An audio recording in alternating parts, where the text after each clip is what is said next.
Los Angeles is doing mass layoffs. LA, it's already expensive out there. People already need multiple jobs. Now y'all want to let people go? I don't know how nobody that's in LA is able to afford it. I really don't unless you're a millionaire. You get a bando for like $500K out there. You know how we complain about houses being $500,000? They pay $500,000 and they don't even get a house. They get a shack. Family, you already know what to do. And if you're brand new, 2 thumbs up this video so YouTube can push this content out. Smash subscribe to join the tribe and ring the post notification bell as well.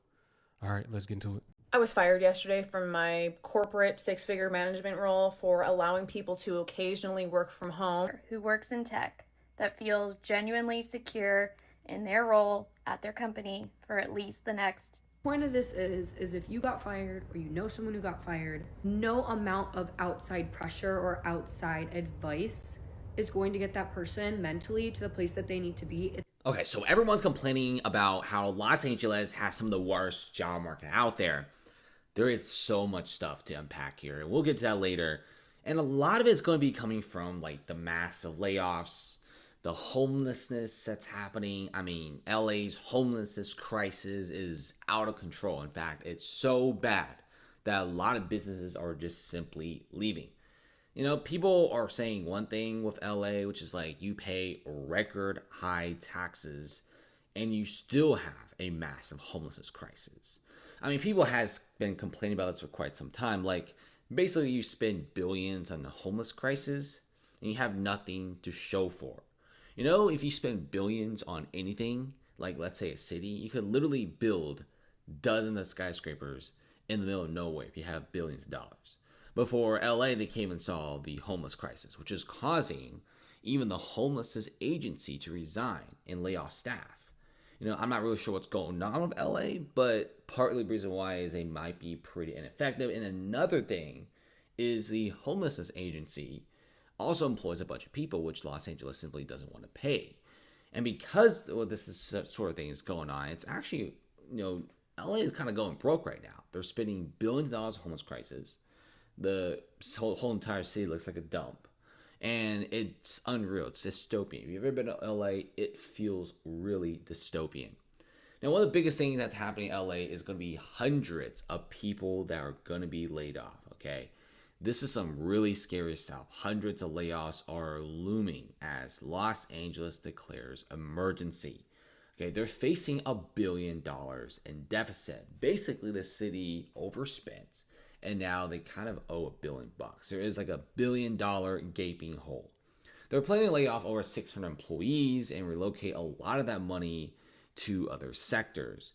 And honestly, it's kind of sad. I just want to know, like, with the amount of taxes that this city gets, how in the world can you spend this much being $1 billion deficit and the city still looks like crap? There's also massive federal agencies in the LA area, especially the Department of Health and Human Services, which are experiencing some of the biggest job cuts ever. The Trump administration and the Department of Government Efficiency does not want that many people to be working in the federal industry, especially when it's an industry that when you don't need that many people. So at the end of the day, yes, getting to work in LA is hard. A lot of people come here for the whole film and entertainment industry, but a lot of people also come here to do other stuff. You know, a lot of people come here for like, oh, you want to be like a superstar, you want to be in the movie, entertainment industry. And a lot of times that doesn't work out. A lot of times it don't work out. And to anybody that's thinking about going to LA right now to be in the film industry, let me bring you up to speed. The film industry within itself is dying, barely able to make it. The independent film industry is booming right now. You can get you a little camera for the low from Best Buy and you can start you a film business. You know, you're better off doing it that way. I know a guy who's done videos and movies for Snoop Dogg, multiple movies with Snoop Dogg, the Migos, Rich the Kid, a lot of the Atlanta artists. And all he uses is his iPhone. This is what he uses right here. No extravagant setup. As long as you know how to market and you got a good game plan, you could pretty much be a director. And it could look just as good as some of these top budget films. Or maybe not as good, but it could do as well. Hood movies, booming right now. Shout out Tubi. But the mainstream media industry, whatever you want to call it, the film industry in general, the one that we know, Hollywood, is not doing so good. Shift to something else. And even something else, even getting a job at Whole Foods is actually a big struggle in places like California and especially LA. Check out some of these videos. The job market is only getting worse. And now entire cities are firing people. I was fired yesterday from my corporate six-figure management role for allowing people to occasionally work from home, which was an accommodation for mainly women who have kids. And I can get into all of the background drama that I believe is the real reason why, because one of the girls who wanted my position from before I was even hired there was besties with HR. And that's the thing, the corporate America bullshit politics, it's all about who you know, how you align yourself with them. People are willing to just stomp over anybody who has been nothing but kind and courteous and understanding and supporting of them. These corporate companies don't give a shit about you, okay? I bent myself over backwards to fix this department. I was hired into this role to fix this department, and I did just that. And as soon as everything was flowing the way that it was supposed to, they fired me. I honestly think that it's because I don't play the corporate game. I don't kiss people's asses. I don't pretend to like you. I don't pretend to be anybody except an employee here because I'm paid to show up. This is a transactional relationship, and I think so many people forget that. Good point. Well, you're not a suck up, they don't like you. But y'all notice what she said. And if you've been watching my channel, I always say this. They use you until you are no longer, fill in the blank, useful. Thank you. Right? She got them up to speed. She did what she was supposed to do. She fixed the problems that needed to be fixed. And then they rewarded her with letting her go. We don't need you no more. Thank you. You did what we needed you for. Now see your way to that door. If you are not a pushover, more than likely you don't fit into this job market. If you're going to stand up for yourself, probably not suited for this job market. If you are not going to go over and beyond, probably not fit for this job market. They want you to do 5 people's job. They want you to work harder and pay you less. If you're not going to do that, they probably not going to hire you. Or once they do hire you, they'll more than likely fire you quickly after. You are paid salary, you work 8 hours a day, 40 hours a week. Okay, don't bust your ass and put in overtime for an employer that would literally turn around and fire you just because they don't like you, just because you don't play their charade. Corporate America is make-believe. It's comical, honestly, watching people play the game. And safe to say, I will not be going back to corporate America. Hey everyone, so big life update. I was just laid off today from my job and I have so many conflicting feelings about it. I just feel like the way that these companies do layoffs sometimes and let people go is just, it really takes away that human aspect. And, you know, I'm in a position now where this is not my first layoff. The first time it happened to me, I was devastated, I was heartbroken, I was scared, and this time around, I feel a lot more prepared. I feel like I did a lot of saving because I knew, and I know now this is just like the nature of the game. The timing is crazy. Like, I don't know if it's the universe working in my favor. I don't know if there's something that I'm meant to be doing that is gonna come to fruition now. I think I'm relieved because I knew going into this specific job at this specific company that this was not gonna be the end all be all for me. I just feel like I'm at this really weird spot in my life where the fact that this brings me a little bit of relief and a little bit of comfort and some excitement for what's next, I think really allows me to be in a space now where I can reevaluate, I can take my time, and I can just kind of take this time right now to focus on me, focus on my health, focus on doing the things that I want to do right now. I don't know, I feel like I'm kind of like just ranting right now, but anybody who's been through layoffs can relate to the mix of emotions that comes with it. I'm just gonna take it day by day and see where the universe leads me next. Morning. This is what the life of a mom of one who has some pretty serious health issues, who just got fired, morning looks like. So far we've done coffee and fiber. We're still gonna go to the gym in about 40 minutes. And I've got my computer here to do something towards getting a job. Yesterday when I got home, I cried, FaceTimed my best friend, and got a call from another one of my really good friends. And updated my resume and submitted to a few recruiters and jobs. So, day one. What up, everybody? It's been a couple days since the news came out that Microsoft laid off 9,000 employees. This comes on the back of 6,000 employees that were laid off a few months ago. Just wanted to comment on it. Some of my coworkers and business partners were impacted. I want to remind folks that you spend a lot of your time in your job. It's important to make sure that you don't tie your identity and your self-worth directly to your 9 to 5 or your job, because there's so much more life outside of your work. You need to. Yes, I agree. There's more life outside of your job. And some people tend to forget that because all they do is work. In this economy, it's like you work more than you enjoy life. And you don't realize there is more to life until you don't have a job no more, it seems like. Or until they let you go. Even if it's temporarily, people start to live more because they have the freedom to do so. They're not at a job 24/7. So to those that are, I feel them. Still get out, spend time with friends, family. That might sound a little difficult because most people don't have free time, but it would be good if people could still make specific days, if it's even once or twice a month, every 2 weeks or something like that, to where people can come together, have a work-life balance. That could be going and playing basketball. That could be going and playing golf. That could be going to the movies every blue moon or whatever you like to do, going out and painting, having a drink with your friends, whatever. Just make sure you prioritize self as well, not just the job. That's how you get burnt out and overwhelmed. That you're taking care of yourself. You're not giving yourself time and space to do things that you want to do, invest in things physically, mentally, emotionally, that's going to make you better and feel good as a person. If you get impacted by the layoff, it's going to really negatively impact you if you're not making those investments into yourself. You're not your job. For me, it's a means to an end. It's a way for me to generate income so that I can live the life that I want. For other people, I understand that it's their personality and everything like that, but just understand that companies are rapidly changing due to the advancements of AI and technology. None of the stuff I'm saying represent the views of my employer. They're solely my own. Thanks for watching, and follow for more. And it's crazy how at the end he had to say that none of these views represent my employer, they're my own. The fact he had to even say that is wow. Because these days you could get fired for posting on TikTok and sharing your opinion, the way you feel or the way you think, sharing your mind with others. It's crazy. I don't have a large following, but I would love to know, is there anybody out there who works in tech that feels genuinely secure in their role at their company for at least the next 2 years? Anyone? Please let me know. General curiosity.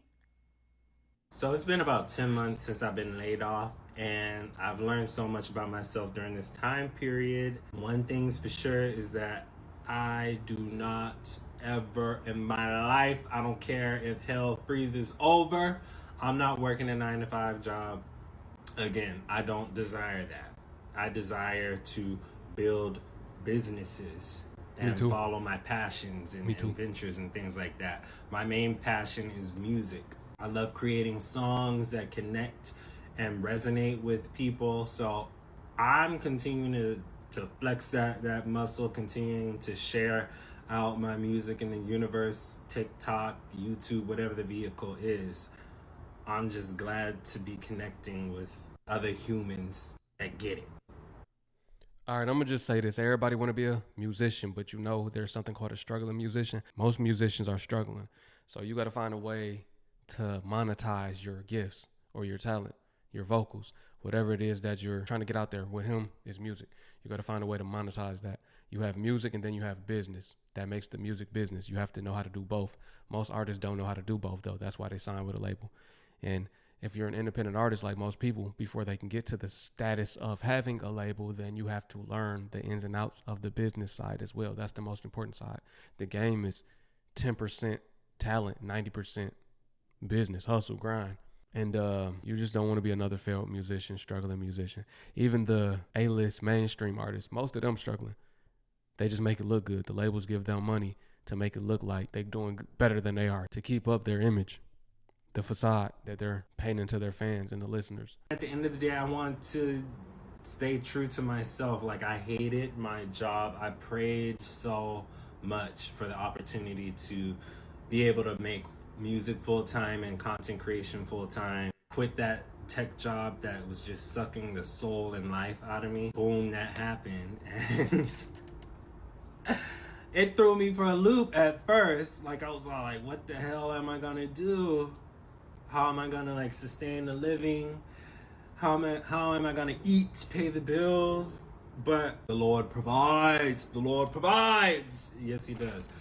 But I'm getting through it, and I'm not worried about it because I know there's just something pulling me forward, saying keep going, keep creating, and keep listening to the voice inside because you on to something. You can change people's lives with this shit. Why is there a motorcycle going? But anyway, you can change lives with this stuff. So I'm going to continue to work with affirmation, not for it, and stay true to my passion, stay true to my gut, and let's see where this bad boy takes us. So join me for the ride. I want you to follow what's calling you, because wouldn't the world be a better place if we all did what we were passionate about? That would be awesome. Do what it is you fucking love. When there's a will, there's a way. Just have faith. When there's a will, there is a way. I know it's hard to have faith sometimes, but everything starts with a thought. You gotta imagine it. You gotta call things that aren't as though they were. I don't know. Take this as a sign. Do your shit. I'm gonna do mine. I'll see you on the next one. I'm going to be absolutely honest with you. As somebody that was laid off as a DevOps engineer back in February, I have absolutely no desire to be a DevOps engineer ever again in the corporate world. I don't want to do it. I have enjoyed the career that I had and the time that I had and the skills that I've gained and the experiences that I got to experience and the money that I made. It was amazing. But what I will say is that as somebody that's been laid off twice, I'm not going to give corporate a third time to lay me off again. Now, I understand that there's no guarantee, because obviously I have DevOps skills and I could go back into corporate again, but there's no guarantee that I wouldn't be let go. And I think that's why I'm at a stage in my life where I'm kind of having like a last hurrah moment where I want to give my all to building Sensum because it's an idea that I've had on my heart for a very long time. And one thing that I've hated about working in corporate is that corporate puts you in a box that you have to fit. And I genuinely don't care about meeting the KPIs for these people that have the power to literally make me unemployed like that. Yeah. I just don't want to give another organization that opportunity, especially when you put me through 4, 5, 6 rounds of interviews just for you to disrespect me like that. No.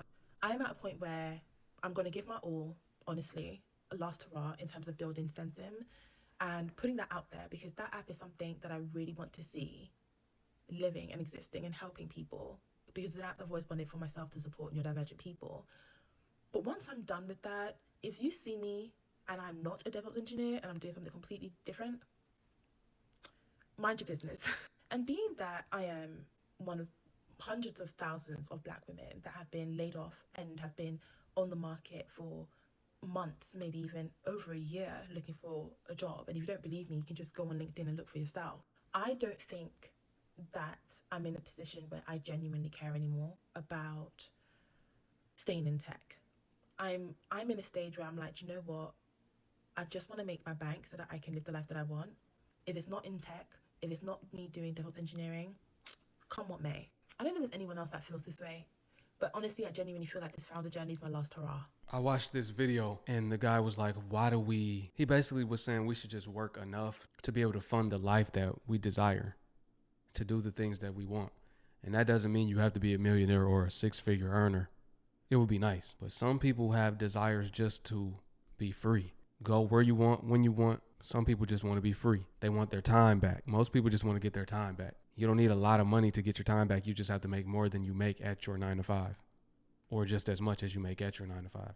Or some people would like to live a frugal lifestyle and live overseas in a third world country off $2,000 per month, which is very doable. Some people want to spend a lot of time in nature, travel the world, like I said, get to see all of the wonderful places that the Most High created, tap into different cultures, whatever your dreams are. Some people might just want to read a book in solitude all day, every day, and just learn. So whatever and however you can do that, you should do that. I agree with him, because there are people that are millionaires and miserable, billionaires and miserable. Money don't make you. You just have to build a life that you enjoy. That's what each individual should focus on. Some people just want to get some land and live off grid and live in a cabin or a tiny home. Nobody said you got to live this cookie cutter lifestyle That was promoted to us by school. Nobody said you have to live like that. There are other people that aren't. That's success too. You make your own definition of success. It's up to each person. Success is predicated upon whatever you deem success is. That's success. It don't got to be a number in the bank account.